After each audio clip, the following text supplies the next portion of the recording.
I think one of the ways that I probably did it was through giving a lot of mock tests. First thing is ensure that your basics are covered, because if you're failing to, do good on basics, basic quantitative skills or basic English language skills, then you have pretty much a lot of things to cover.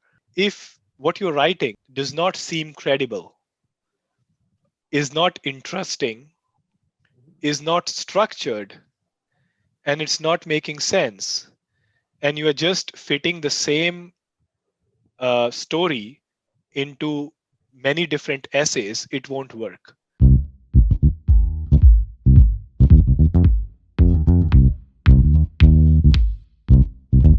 Hi everyone, this is Piyush Ranjan. I'm the founder and chief consultant of Management Masters. We are a boutique admissions consulting firm for the top MBA and MIM programs. And in this video interview series, we try to bring to you, graduates and candidates at the top MBA programs around the world. In today's session, we have somebody who has graduated from the National University of Singapore. The NUS MBA program is ranked very highly. It's one of the best MBA programs in the Asia Pacific region and the worldwide as well. So we have Aman Grover with us, who graduated from NUS in 2018. But I won't take much more time. So welcome, Aman. Thank you so much for doing the interview with us. And could you tell us a bit about yourself? What have you been doing, and who exactly? Just introduce yourself to our viewers. So thanks, Piyush. Thanks for having me here. I think it's a interesting thing that you are doing, getting a few interesting facts from us, as who've graduated from these B schools, and which could help other people as well. So kudos to you for that. Yeah, a little bit about myself. My name is Aman Grover. I actually I'm from a city called Panipat in India. And now I know your next question is probably, there's a movie named after that. I've heard that, did not watch it. I know it's terrible. So yeah, I was born and brought up there in Panipat. Then moved to New Delhi, Gurgaon area, to do my mechanical engineering. Did that for about 4 years. Took up a role in Hitachi in sales. Spent a few years in Mumbai doing regional sales. Thought of doing an MBA at NUS. That brought me into Singapore, and currently I'm working with Henkel. Henkel is basically a global leader in adhesive chemicals and sealants, and I'm working there as a key account manager, managing global key accounts for aviation, space, and rail business in Southeast Asia, Taiwan, Japan, and Korea. It's been a little over 3 years with Henkel, and I think I'm having a lot of fun doing what I'm doing, and I'm absolutely making the best use of my time here at Henkel so far. Thank you so much. That's absolutely wonderful to hear that you're enjoying the work so much. But before we get into Henkel and what you're doing right now, and how the MBA came to help you with that, I would just like to get into a bit of what were you doing before your MBA, right? So you mentioned you were in a sales-based role. You're working out of Mumbai. So could you tell us a bit about what did your career look like before you started with your MBA, and how exactly what led you to decide that you would want to go for an MBA after 3-4 years of experience that you gained? So right. So let me take you a little bit back, probably into 2012. That's when I graduated from mechanical engineering from Institute of Technology and Management, Gurgaon, ITM Gurgaon. Uh, I was always keen into getting into a commercial role. I thought technical role was something that I would not be very interested in working with. Uh, then Hitachi happened. I started working with them. I joined as a management trainee, so it was a program which would eventually lead into a sales role. Spent about 9 months there in the head office in Gurgaon, and then there was an opportunity that came my way. They were wanting to put somebody in Mumbai to take care of western part of India. So I think it was first real opportunity for me to do what I love to do, to sell, to serve customers, to solve problems, to find new opportunities. Uh, I straight away took that call, went to Mumbai, started working from a satellite office there. Uh, did that for about 3.5 years. So so I was pretty much doing regional sales, business development, key account management international trading because all of our materials were manufactured in Japan, and we were selling those materials in India. Uh, I think after doing that for about 3.5 years, I realized that it was kind of somewhere getting a little bit repetitive. And I thought to myself that, with the ultimate aim of becoming a commercial leader, I mean, I have seen a part of that, but there are quite a few components that are not covered in this particular role. There are limitations to every role, and there is also gaps in what you could do or what you are officially trained in. So and at that point of time, I thought, right, I mean, I could go and get an official uh, training into some of those components, which could be, how the whole marketing works, how do you take care of finance. So these are, I think, critical components of running a business. uh, and there was time, for me to start looking for some of the MBA programs, and again, then it's a big story of how I was deciding into choosing different MBA schools. So yeah, that's how I started thinking about getting an MBA degree for myself.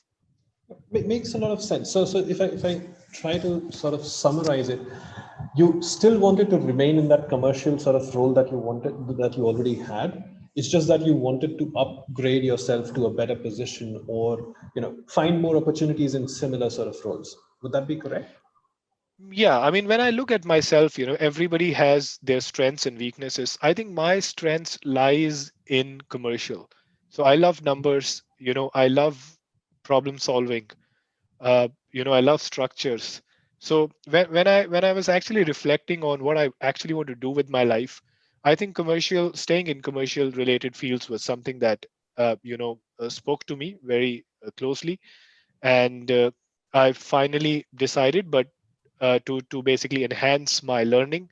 So there were a few components I knew that were missing, but I think I was pretty clear about the direction that I wanted to take. Yep. That makes a lot of sense. Also, it's it's slightly different from the reason that a lot of other candidates have usually, especially when they come from engineering backgrounds and they've worked in engineering and they want to switch careers into a different field, right? Mhm. So this is really an interesting take into how you wanted to remain in a similar field but find better opportunities, right? So that makes, and basically upskill yourself in the process. So that makes a lot Right. of sense. So now that you had decided for that MBA, that you wanted to go ahead for an MBA. Now there are certain different aspects of an MBA which always come into play, right? And especially when we are talking about international MBA programs, the first thing that usually people always get stuck with, or are sort of afraid of, is the GMAT, right? That's the first thing, big hurdle that you need to conquer. So how did you start working on the GMAT? When did you start preparing for the GMAT? Did you do it right before you applied? Did you plan ahead for that? And if you have any tips for candidates who are working on their GMAT scores? Okay. So, I mean, personally for me, let me just talk a little bit about myself, how I did it, and then maybe a couple of things for, I mean, who are listening to this and maybe useful to them. For me, I was preparing for Common Aptitude Test, CAT. So I was already into the groove. I was able. I was. I mean, I was already solving quantitative problems and doing a lot of English exams and everything.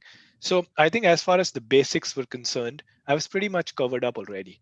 So by the time I'd already worked for 4.5 years, my mindset changed, and I did not want to do an MBA from India anymore, because I thought that, I mean, if you look at a bunch of students who go to IIMs in India, their experience range, the number of work experience that they have would be somewhere between 0 years to 2 to 3 years. That's it.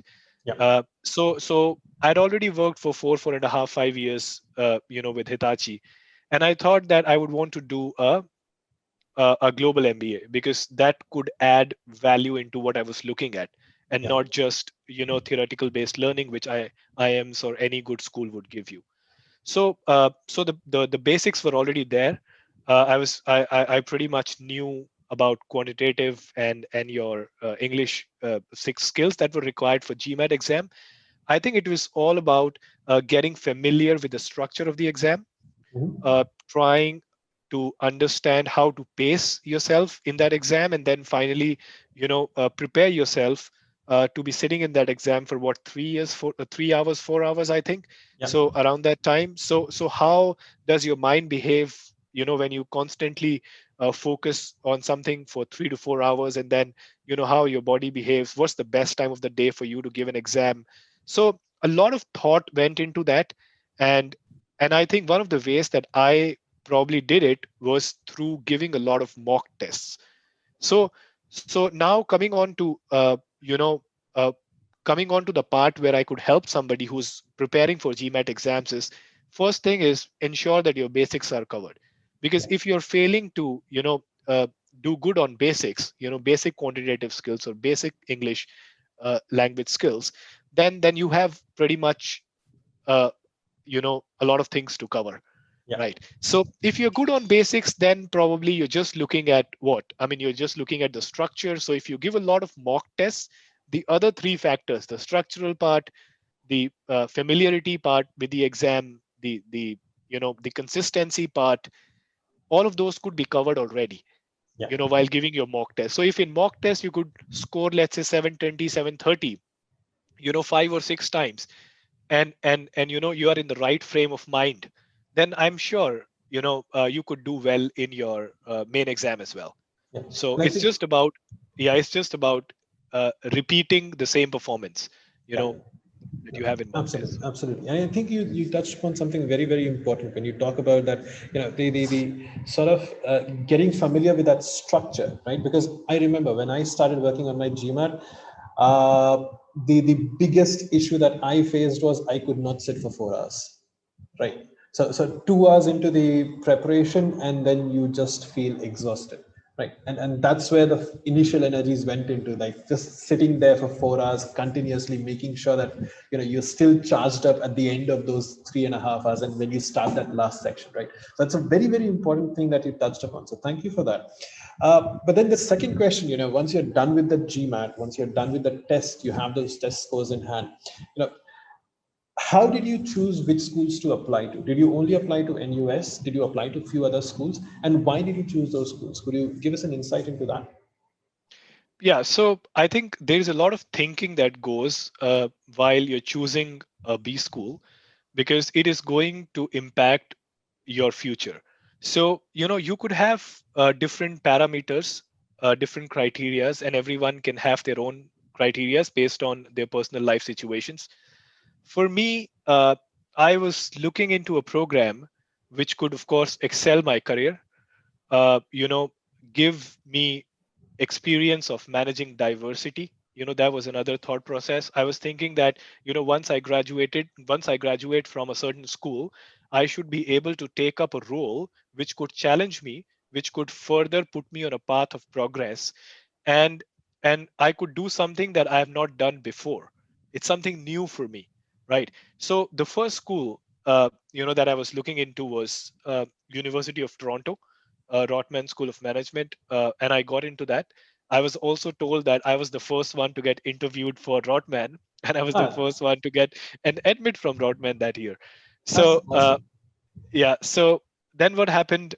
Then I applied because, I mean, of course, you don't put your eggs all in one basket. Yeah. Then I applied to an Indian-based school as well, ISB, and I got rejected from there, and I'm very, very happy about it today. Uh, I mean, nothing wrong against ISB, but that probably would not have been the best decision for me, and you could only look at that point in a retrospectively, right? And the third school that I applied to was NUS.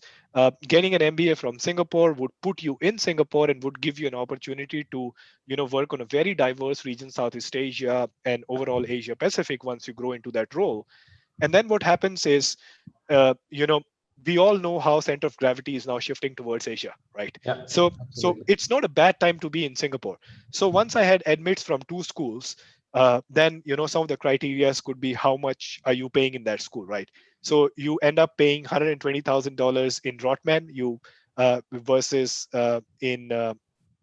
Around 50 in to 60. Singapore, you pay about $60,000. Yeah. So fortunately, I was also considered for a scholarship program, in Singapore. So what happened was my cost was probably much lower, less than half of what I would pay in Toronto.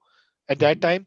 And then if I would have gone to Toronto, if I've studied from Rotman School of Management, I'm sure a lot of my friends, my peers who went to that school are doing great. Yeah. So they basically have roles which are basically allowing them to look at North American market. Most of them also have local Canadian roles.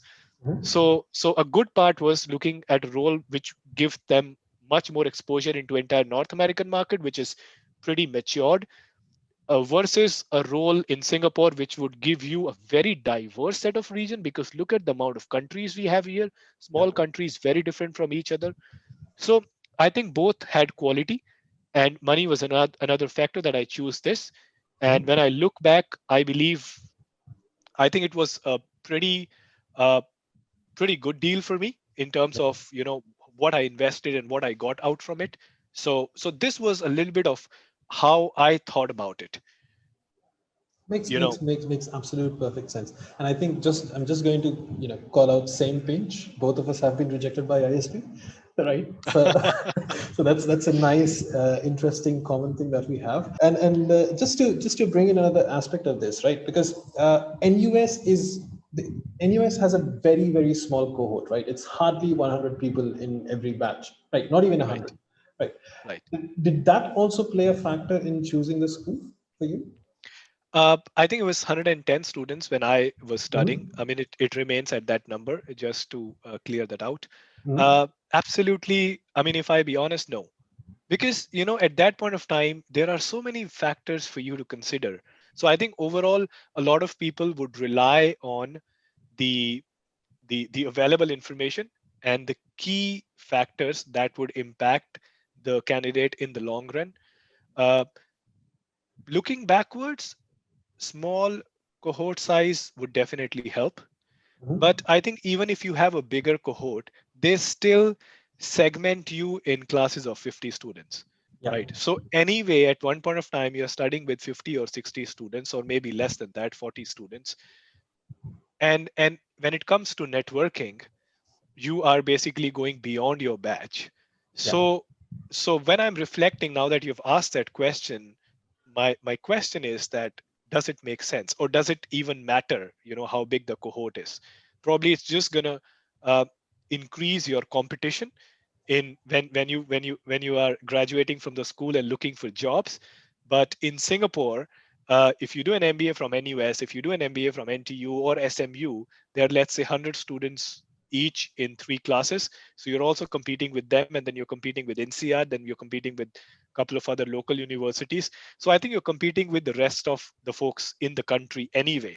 Yeah. So yeah, just I'm actually reflecting when you asked that question. So this is so I did not consider, frankly, I mean, in terms of what the Okay. cohort size is for Yeah. NUS. Yeah. Makes a lot of sense. I'll come back to this when we talk more about your MBA experience, right? But before we go into that, right? One of the most important aspects of the MBA application itself is the essays, right? And the essays for Rotman and NUS, they would have been like miles apart. NUS is known for like shorter format essays and very sort of different sort of essays. I think when you applied, probably they had an ethical question as well. I'm not really sure, but Rotman has a very different sort of questions that they ask. So, but I don't want to talk about those specific essays. What I want to talk about is how did you approach those essays, or what did you when you started writing those essays or working on those essays, what was the most important thing that you believed it should come out of those essays for anybody reading that? See, I mean, I'll tell you, at that point of time, I did what I did, but few years later, I also got a chance from NUS to review those essays. So what happened in that case is, if what you're writing does not seem credible, is not interesting, is not structured, and it's not making sense, and you are just fitting the same story into many different essays, it won't work. Yeah. I mean, it's a very important component of your application. And now I realize that. At that point of time, I did what I did. So I reflected a lot. Mhm. I I tried to use simple English language, not trying to make it very complicated, because you never know who is reading your essays. So if I'm, let's say, applying to a school in China and their first language is, let's say, not English, then you cannot use very Heavy words. complicate heavy words, I mean, Yeah, to start with, because the person who's reading would want to hear the whole story, how it comes out, rather than impressing them with flashy English words. yeah, That I believe won't work, and it requires a lot of discipline and self reflection. yeah, And also, once you're writing those drafts out, you need to get a feedback from your peers, from your seniors, from somebody who's already written the essays, right? Anybody who could give you their 2 cents worth of advice on what they think when they read your essays, because it is telling a story. You're yeah. trying to sell a story to a reader. You better make it worth his time. Yeah. Absolutely, absolutely. Couldn't agree more. So out of all these different aspects, right? Choosing which school you would want to apply to, working on GMAT, working on those essays, interviewing as well, right? For both these schools.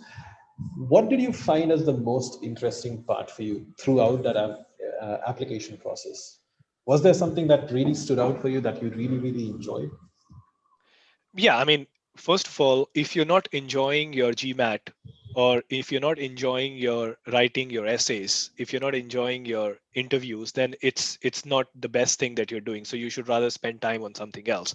So I mean, an underlying love for all these things should be there. Otherwise, you're just not putting your heart into it, and then later on, if you get a reject, you somehow think about it. Oh, why did it happen to me? I wrote such a fantastic essay. No, you did not, because you did not put your heart into that, right? Because you were not enjoying the process. It was more of a stressful experience for you. So enjoyment was definitely there throughout the process. And the interesting thing for me was, and I think it should be for everybody, when you're going through this very tedious process, one after the other, which requires an absolute discipline on each of this component. If you miss either on any of them, you're not just putting your 100%. It gives you a chance to reflect on who you are at the end of the day. When you're writing your essays, when you're thinking about, so for example, some of the questions that are asked in essays are very personal. So you're actually reflecting on your personal life as to how did you solve your father's problem. you know I mean, how did you add value into his business if you don't have much of an experience going forward, right? They ask you questions wanting to know your real personality. So you cannot write those things if you don't reflect it on your own first. And then sitting an exam like GMAT for 3 and 4 hours, giving tens of mock tests, what does it tell you about yourself? Are you patient? Can you consistently perform? What if the internet connection goes wrong? How do you behave in such scenarios? you know you keep correcting your quantitative questions, and suddenly the question starts getting tougher. How do you behave in a situation when the next subsequent situation starts getting tougher? So it tells a lot to you.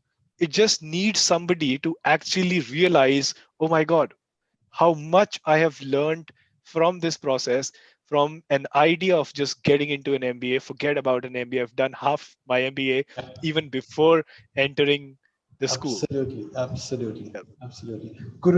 I couldn't really agree more with this because I've often told so many candidates just applying for the MBA itself is sort of like a trailer for what the MBA is going to do to you. Right. Right, It absolutely. requires so much time management. It requires you to be on your toes all the time because most of the people are working, right? So they have to work as well. And at the same time, they're studying and they're working on the application. So it requires a lot of dedication and effort and discipline. And I think you brought that out very beautifully. Uh, Moving on to the MBA journey that you actually had at NUS, right? One thing that I really want to get an understanding of is NUS is a top school, right? You are in a class of 110 students who have all achieved excellent things in their life, right? And there are so many things going on at the same time. Right. And you go in there with a certain aim that you would want to go back into a commercial sort of domain post your MBA, and you have to look for jobs and you have to do so many things, right? So, How did you make sure that you remained focused at what you wanted to achieve from it and not get deterred by the tons of things that were happening around you? Yeah, see, first of all, I would say that when you step in into a school, it's a very overwhelming experience. A person like me who grew up in Panipat, think about how much diversity I could find in Panipat, right? Similar kind of people, similar kind of backgrounds, not a lot of professionals working in the city. Most of the people own small scale, medium scale businesses, right? But the mindset is pretty much the same throughout the country if you see, if throughout the city. So when you from there, when you go to New Delhi, which is itself a cultural shock. It was a cultural shock for me when I went to New Delhi, and then from there Mumbai, which is again different, commercial capital of India, and the things that happen in Mumbai in terms of the pace of the city, and the things that you can achieve there, and all those kind of things. And then from there into a school where you suddenly found yourself where suddenly I found myself, in a group of students coming from 25 different nationalities. Now, I think you will get overwhelmed. You will make a lot of mistakes. You have a lot of planning, upfront that, hey, you want to get into this role and everything, but it won't be a straight road. It will take you through many turns and twists. It will force you to make mistakes. It will force you to learn.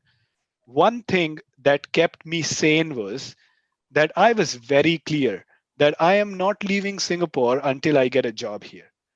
So I came to Singapore for a reason. My goal was to get into a more challenging role. This school, this country, this region has the potential to offer me that, and there are tons of opportunities around me. So I said yes to every learning opportunity that came my way, but I had that I focused on getting a role in Singapore. And one of the other things that could have worked for me is I interned for about 12 to 15 months throughout my MBA. So I kept interning with different startups, technology startups, or multinationals to keep myself, to gain that international experience already before I could, put myself into a position where I want a full-time job. So I was very clear that this is my theoretical learning, classroom learning, education, and everything. And then on the other side, I need to understand how global companies work. I mean, Singapore is known for its cosmopolitan nature. So how different people coming from different countries and regions, how when they come together, how they bring about results, how collaboration works, and all those kind of things. So I think some of these things actually helped me to stay focused. But I was always open for learning. If somebody comes and tells me, hey, you're not good at that, uh, initially I had some issues with that, because you think that you know everything, but eventually you kind of ease it into that learning mindset, and that pretty much helped me throughout my MBA. That's incredible. That's incredible to hear that you were interning throughout the MBA. So you had the MBA going on, and then you have also had interns going on at parallel, right? And that's incredibly difficult. So anyone who's listening to this, it's incredible what Aman did. It's not the easiest thing to do. It's a very very difficult thing, but yeah, it does show the power that it can give you when it comes to actually finding jobs, right? Now, just to sort of extrapolate this topic a bit. As an international student, at the end of the day, you are in Singapore on an international student visa, right? And did that present any challenges to you when it came about looking for jobs or finding internships and things like that? Because this is something I think a lot of students or potential aspirants have questions about. What kind of opportunities will be available in Singapore, or will there be visas issues that they'll face, or if companies are very much open, and will there be language barriers and things like that? So were there any key unique challenges that you faced as an international student in Singapore? See, now if I think about that, actually it doesn't make a lot of difference, you being an international student and studying with somebody who's local from Singapore. the the jobs are quality jobs. The market is quite small. It's very competitive. Some industries have a lot of opportunities, others may not have those number of opportunities. So you are eventually competing with students, high quality students, who have incredible experience on their resume because they have coming from all over the world. They've traveled so much. They have so many personal and professional achievements, into their life. So you're basically competing with them. Being an international student, one thing that you could get affected with is, for example, I'll give you some notes on that. What happens is every company in Singapore, they have a quota on how much international staff they can hire versus local staff. So they have to maintain a ratio, right? So, but when you talk about global companies like Henkel or Google or Microsoft, Dell, these companies are, they have a pretty high number of staff in Singapore. They for in order for them to maintain that balance between local versus international is, I wouldn't say it's the most difficult thing. If you try to apply into small and medium scale industries, they might have some issues with that. I don't know how it works with the government, but one thing I'm definitely sure is they have to maintain a balance, the ratio of number of students, number of people they can hire from international, from as foreigners versus the local. So but I think uh, what you offer as a candidate to them, your experience, your exposure, your learnings, your ability to solve problems, they surpass these issues of being a foreigner or a citizen. And think about it, these companies that have base in Singapore are not Singapore companies. They are multinational companies, right? They understand the importance of diversity. It is not their first choice to just fill their office with all Singaporeans. Singapore doesn't work like that. It's very cosmopolitan, and being international can also help you. Yeah. So it is not very black and white as to, international students will face issue because they will not have the visas and stuff. Although you are working on a timeline, because after you graduate from the university, you could apply for a 1 year long term visit pass, if I'm not wrong. So you have 12 months to basically find a job for yourself, vis-a-vis a citizen, a Singaporean citizen. He can be in Singapore, right? I mean, there is no, he doesn't have to leave. So Mhm. I think 1 year is a good enough time for you to get a job. If in 1 year you're not employed by any company in Singapore, then probably this is not your problem. Something else is. And then you need to figure that out by yourself. Yeah. Yeah, no, absolutely makes sense. Thank you for sharing that. Just a bit into understanding, how did the NUS MBA help you in figuring out these career choices that you made, or throughout your career in Singapore, right? So, what role did the NUS MBA play? How did it help you out? Did it make things easier for you a little bit? Did it open doors for you a little bit? Is there anything that stands out? So you get into NUS MBA, and then you are around a lot of people who are career advisors, and they want to help you. They want you to become a better professional. They want you to learn the right things.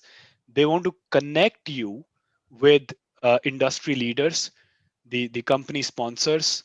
They do everything in their capacity to ensure that you get enough spotlight, in front of these decision makers and industry leaders. Now what they don't do is, they don't call a company on their campus and say, you have to hire 10 students from this batch. This does not happen in NUS at all. NUS is not a job placement company. It is there to give you the best education that is available in the region. On top of that, it will do everything in terms of polishing your resume, in terms of you know helping you to improve on your personality a little bit, and then finally gives you, a platform. So they have their internal platforms where you see tons of jobs being uploaded on a daily basis. You go there, you apply into those roles. If it's a fit, you get a call from the HR. Once you get a call from the HR, it's a 3 to 4 months process. Sometimes it can get to 5 months as well, Yeah. depending upon how many rounds of interviews are there. And then you finally get a call from the company, or the other could be they provide you with opportunities in terms of internships. So, for example, I got my Henkel internship from NUS MBA platform. uh, that was my first step into converting that role into a full-time role. So that's how I made it. uh, so internships, and then working on your personality, in polishing your resume, connecting you with industry leaders. So all those things that are actually needed for you to prove your worth, they provide you, but they wouldn't spoon feed you. They wouldn't make do things for you. Yeah. They would want you to do things for yourself and not them. Absolutely, absolutely makes sense, and I think you brought that out very, very beautifully because a lot of people, especially I think Indian candidates, they often get intimidated by that because this is the career. I think this is exactly the career placement practice which is done all over the world, and India is probably an exception where we have schools or colleges spoon feeding jobs to candidates, right? And it's Yeah, just we have day 0, day 1, day 2, day 3 in yeah. in universities in India, and Yeah, like a batch of 400 students get placed there, right? yeah, exactly. And this does not happen anywhere else in the world, right? Right. Nowhere on earth does this happen that companies come with certain fixed limit or fixed number of jobs that they would definitely want to hire from a particular college. And I think you brought that out. What do these international MBA programs really add value in terms of helping you become a better presenter yourself, right, in searching how you can go about really enhancing your career. So thank you for that. That really makes a lot of sense, and I think it adds incredible value to the people who are listening to this. So just two more questions about this, the MBA journey that you have had. What do you think has been the most impactful aspect of the NUS MBA on you? How have you changed, and what's the most impactful change that you've sort of noticed in yourself post NUS? I think I've become much more confident. I would say my communication skills have improved quite a bit from where I was pre MBA. uh, I I think I can better deal with people. I try my best with an open mindset to understand what the other person is bringing to the table. My overall experience of how a professional should work has enhanced a lot. So when I look back, when I was in the year 2013, 2014, I think I was focusing on a very small set of things. But what an experience in NUS MBA, and then after that with Henkel, and then traveling in Southeast Asia and Asia Pacific and in the US as well, this has given me a lot of uh, insight into how people behave, what are their drivers, you know I mean, what is the best way to collaborate and work, the teamwork, those aspects. I'm leading a team of 5 people right now, uh, from one from Malaysia, two from Malaysia, one from Taiwan, one from Japan, one from Korea. So there are 6 people now, one from Indonesia. When you work with these people from different nationalities, they are coming from very different backgrounds. When I was in India, I couldn't relate to a lot of people like that. But now when I speak with them, I try to understand their story. How did they do their schooling? What are the things that keep them, on their toes, what they want to achieve in their lives? It gives you so much, you know, to learn and live your life as a human being. And it makes it so easy for you because now you have an open mindset, and you don't have an ego, right? So you don't have ego problems anymore. You don't think you're right all the time. You're really, really interested in working with people. And that is one thing, on a very, uh, I would say, in a very spiritual way that has come along, you know from the time I came to Singapore, and it's been 5 years now. I mean, immensely, helped me in moving from point A to B. And I think the direction that I am in right now, and all thanks to the NUS MBA and of course Henkel that I'm working with right now, it has been a great addition to my overall skill set. Yeah. That's incredible how you very, I think you brought it out super nicely, but you sort of managed to amalgamate spirituality and business at the same time, and that's incredible how you did that. So really kudos to that, and it makes absolute sense, right? It's a journey of self reflection so much, right? And if you're willing to learn, there is so many things that you could really learn. And one question that I have is there something that you wished you knew before you actually started your MBA? Something like that. Yeah. So, of course, like I said, you have been there as well. Before we are starting on our MBA journey, we are in the phase of choosing schools and everything. I believe the more information you have, the more informed you are, a better decision you will take, right?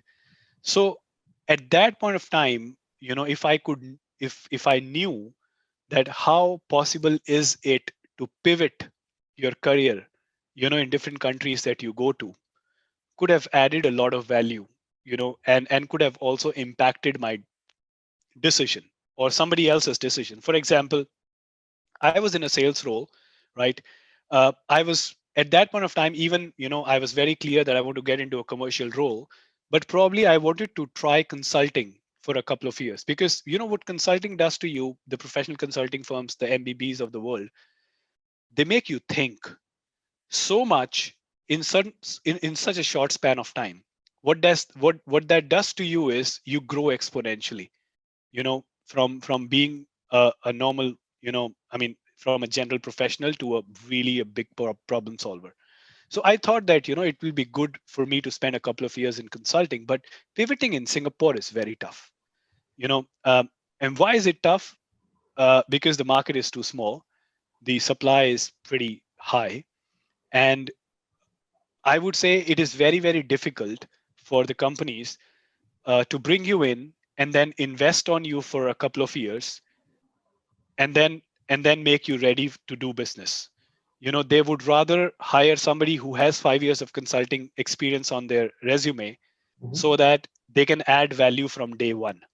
mhm. So somebody who's coming to Singapore and looking for a very aggressive pivot, you have to really think about it and get your facts right. Should you go to the US? Yes, the market is too big. When you do an MBA from a USB school, which I'm told is that you still have an option to clean your slate and then start fresh and pivot it, in a very different direction. It's possible. In Singapore, just because the market is too small.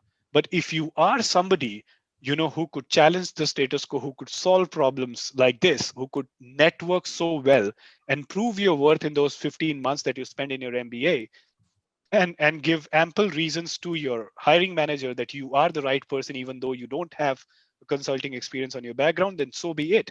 Then you are the right person. This makes a lot of sense, and thank you for sharing that. That's a very candid advice, I think, which you have shared, and makes a lot of sense as well.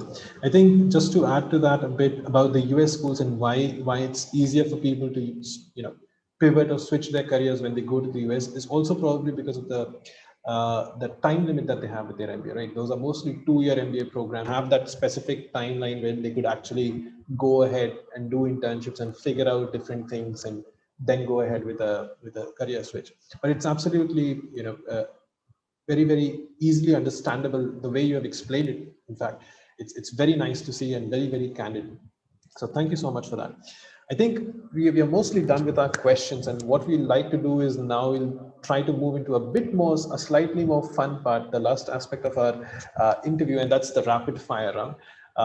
And I have this saying every time I do this that no marks for guessing what the sound is going to be about, right? So we'll just ask you a few questions, quick ones, and just a few short answers, maybe a few words or a one-liner answer would be perfect, right? So we can do it very quickly. So let's start with this. The first question that I have for you is, how would you describe your MBA journey in 3 words? I think 2 words: Oh, sorry, 3 words. Okay, I can do 3 words. Very transformative experience. All right, perfect. Second question, what was the best part of your MBA journey at NUS? Diversity of students coming from different nationalities. Absolutely loved to learn a lot from each of them. Makes a lot of sense. Third question, what was your biggest apprehension before you started your MBA?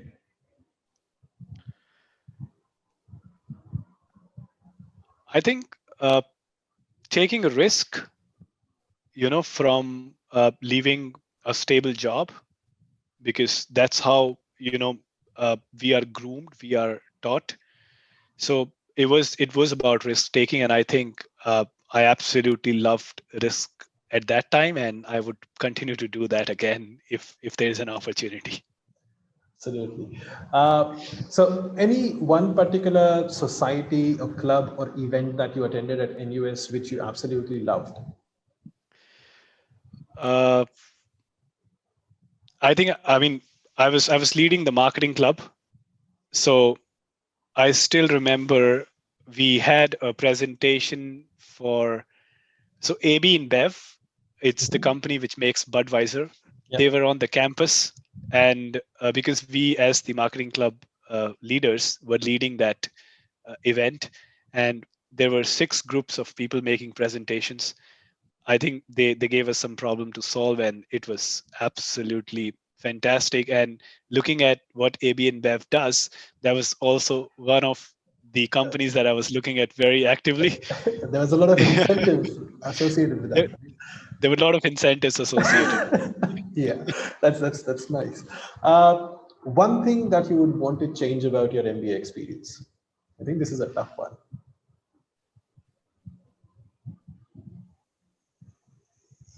Uh, yeah, I mean, I think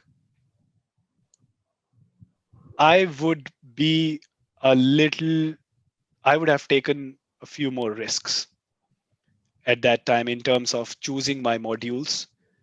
Would have uh, chosen a few that I did not take, but I would have, I think I would have enjoyed them a little more. Yeah. So taking more risks in choosing your modules, because you could only take so much, right? So Yeah, absolutely, absolutely. So I think I have my final question. One piece of advice that you would like to give to to aspirants. see, really, really think about it, why you want to do an MBA, because it's just not a question in your interview. Although it will be a question in your interview, but it's just not about that. It is going to impact your future. It is, uh, I mean, for the next 7, 8, 10 years, it will have an impact. So it's a very uh, important thing that you choose it wisely and really, really reflect on why you want to do a master's or MBA specifically, because I have experience into that. Yep. Thank you so much, Aman. It has been incredible talking to you. I absolutely love the candidates that you brought to the interview, and I wish you the best for your career, whatever you're doing at Henkel, and absolutely loved what we discussed today.